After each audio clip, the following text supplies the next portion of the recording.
wo kuganira ku migabo n'imigambi guverinoma ifitiye u Rwanda rw'ejo hazaza. Dufite umushinga wo guhuza abantu mu bumwe n'ubwiyunge. Minisitiri Mwemayire muri Minisiteri y'Ukuri n'Isanamitima muteganya iki mu kuzahura ubumwe no kwizerana hagati y'Abanyarwanda bimaze kuba ingutu? Mwemayire. Ni ikibazo mu by'ukuri gifite imizi kure. Umubano w'Abanyarwanda watangiye kwangirika mu bihe bya kera, ntabwo ari vuba aha.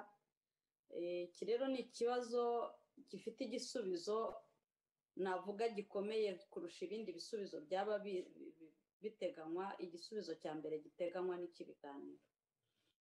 Igihe Abanyarwanda bakwicara bakaganira bakabwizanya ukuri, ari nayo mpamvu muri minisiteri yanjye harimo ukuri.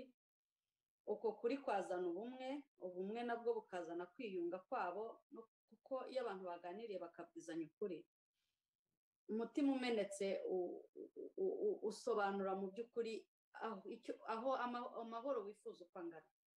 Ubwo rero abantu baganiriye bakabwizanya ukuri, kuko ngewe kandi uko mbyemera pe bivuye ku mutima wanjye, nemera ko Abanyarwanda bose bahemukiranye.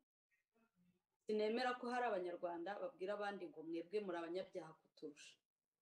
Twese urebye tubaye abanyakuri tukaba Abanyarwanda bifuza igihugu, twareka gushyira ku munzani. Umunzani upima abahemutse kurusha abandi, umunzani upima abanyabyaha kurusha abandi, uwo munzani mu by'ukuri abantu bakwiriye kuwuvana hagati yabo. Kumva ko hari abatangije ibibazo, abakurikijeho ibindi, abarushije abandi guhemuka, nicyo gituma ujya ukumva ngo mwebwe tukirwa dutungana intoki. Rero muri minisiteri yanjye numva icyashyirwa imbere ari ibiganiro, kuko ibiganiro kandi bibwizanya ukuri bitarimo amacenga. Yewe diplomasi zikabisa n'izigiyeyo, tukaba umuntu umwe tukaganira nk'abantu bashaka kujya imbere, kubera ko nidukomeza kurebanaho tuzicana tumarane. Rero mpiniye hafi aha ntagize byinshi mvuga, nifuza ko Abanyarwanda baganira, nifuza ko Abanyarwanda baharirana. Abarundi nibo bavuga hari mu ijambo ryiza guharirana, umwe akumva ko mbese hari ibyo arambitse hasi n'undi nawe akagira ibyo arambika hasi.